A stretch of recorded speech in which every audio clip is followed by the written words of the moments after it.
មន្ត្រីជំនាញនិងអាជ្ញាធរផាកពិន័យស្ថានីយ៍ប្រេងឥន្ធនៈ Peace ពោធិ៍ចិនតុង4លានរៀលក្រោយរកឃើញលក់ថ្លៃហួសកំណត់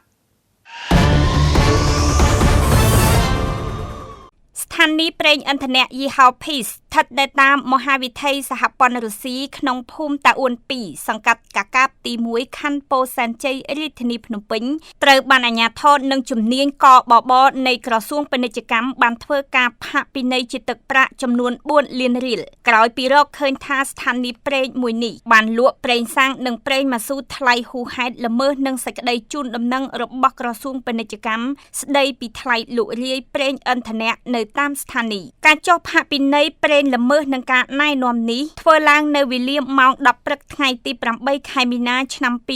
2026ដឹកនាំដោយលោកសកច័ន្ទកញ្ញរិទ្ធអភិបាលនៃគណៈអភិបាលខណ្ឌពោធិ៍សែនជ័យនិងមានការចូលរួមពីមន្ត្រីជំនាញអគ្គនាយកដ្ឋានការពារអ្នកប្រើប្រាស់កិច្ចការប្រកួតប្រជែងនិងបង្ក្រាបការក្លែងបន្លំកបបនៃក្រសួងពាណិជ្ជកម្មតាមព័ត៌មានឲ្យដឹងថានៅក្នុងការចុះត្រួតពិនិត្យអាជ្ញាធរនិងមន្ត្រីជំនាញបានរកឃើញថាស្ថានីយ៍ប្រេងឥន្ធនៈយីហោ Peace មួយនេះមានការដាក់តាំងបង្ហាញតម្លៃនិងលក់ប្រេងសាំងនិងប្រេងម៉ាស៊ូតម្លៃជិត 6,000 រៀលនៅក្នុង1លីត្រដែលថ្លៃហួសពីតម្លៃដែលបានកំណត់ល្មើសនឹងសេចក្តីជូនដំណឹងរបស់ក្រសួងពាណិជ្ជកម្មស្តីពីថ្លៃលក់ប្រេងរាយប្រេងឥន្ធនៈនៅតាមស្ថានីយ៍បើតាមតម្លៃកំណត់ទាំងប្រេងសាំងធម្មតានិងប្រេងម៉ាស៊ូក្នុង1លីត្រតម្លៃត្រឹមតែ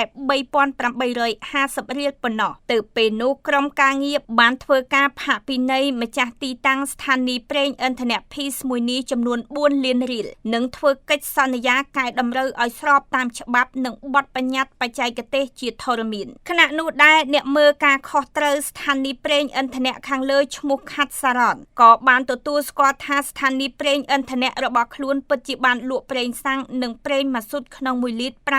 5,250 រៀលលើសពីតម្លៃនៃសេចក្តីជូនដំណឹងរបស់ក្រសួងពាណិជ្ជកម្មស្តីពីថ្លៃលក់រាយប្រេងឥន្ធនៈនៅតាមស្ថានីយ៍ប្រកាសមែនរាយការណ៍ពីនាងខ្ញុំចន្ទ្រា TV5 Online News